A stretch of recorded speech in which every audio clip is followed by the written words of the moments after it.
Today we got our first video with the Corvette. I don't have any sort of real intro because it is cold and rainy today, but let's just get to it. This is an 08 Z06, and as you see, it has navigation, which means it does not have any sort of auxiliary input or Bluetooth or anything like that.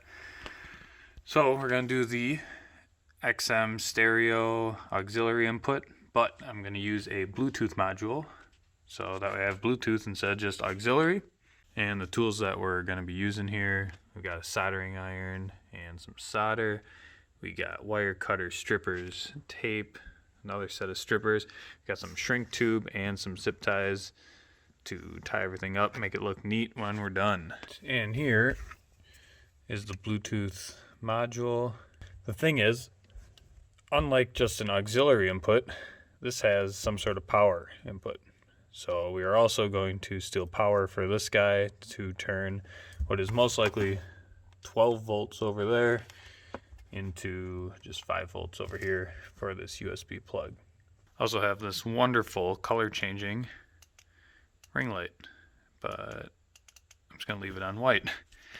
So in the back driver's side of the car, behind this carpet right here, is the XM module.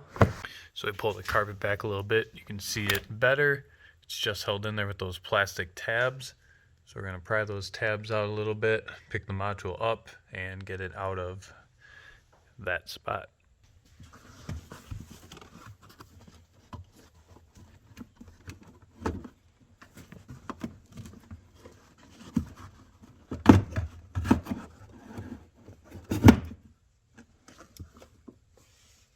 And there you go.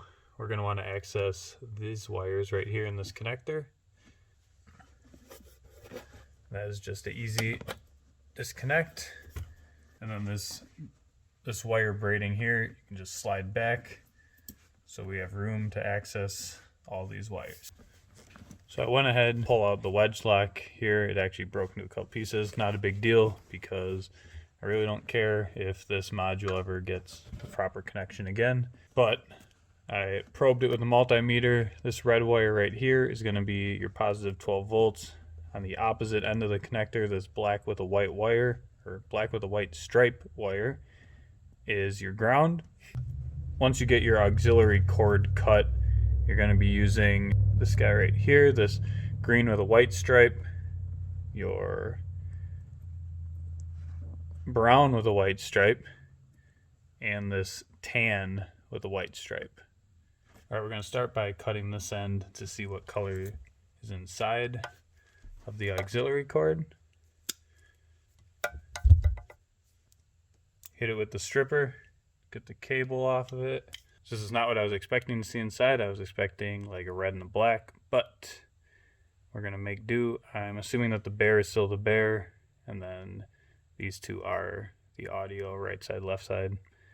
We'll find out. So on the car, we're going to end up using tan white, brown white, and green white. So you can cut all of these and strip a little back. And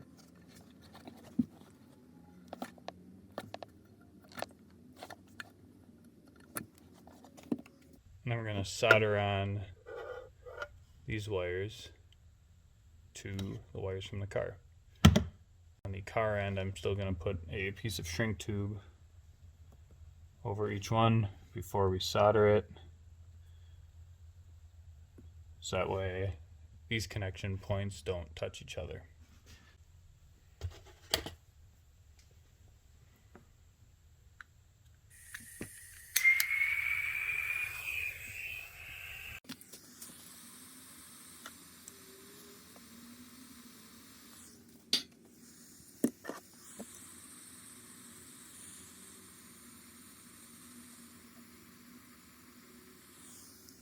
Obviously, be careful not to drip any solder on your carpet. That would be bad.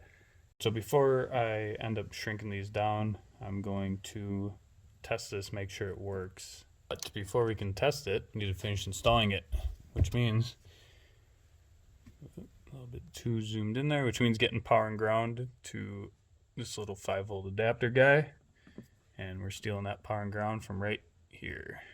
I'm not sure if this module needs to continue being powered for this little auxiliary input trick to work, but for this initial test, we're just going to cut it and solder these leads just directly onto this.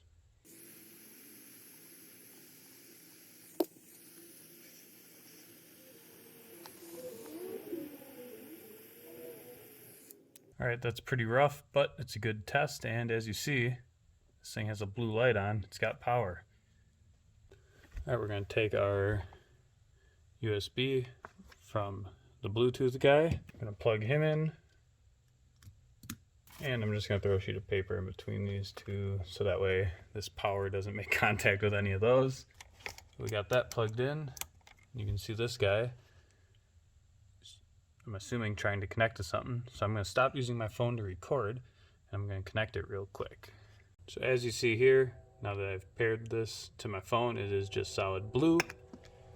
And if you ignore my crude wiring up here, the module does need to be plugged in and powered on for the radio to even give you the option to select XM.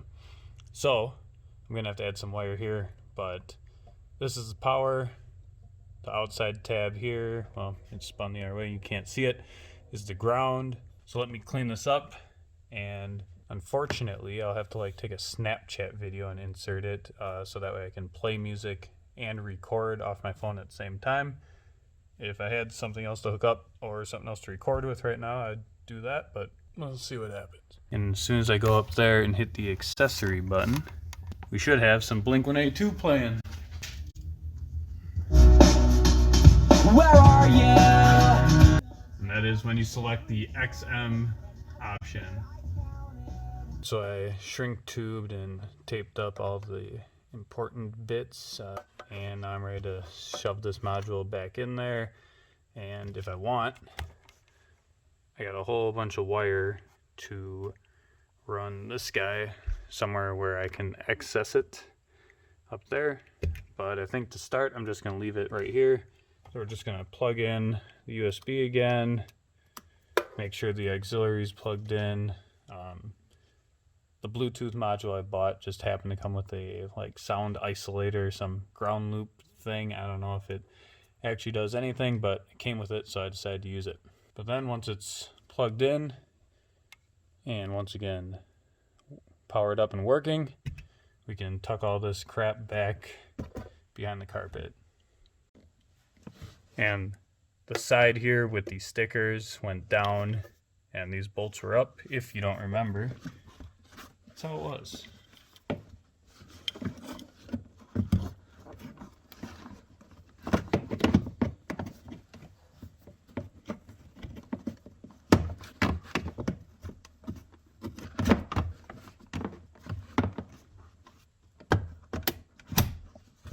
All right, there it is.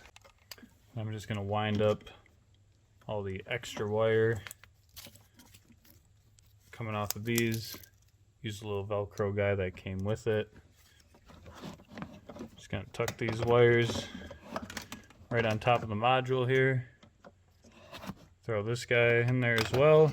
Throw the carpet back in place.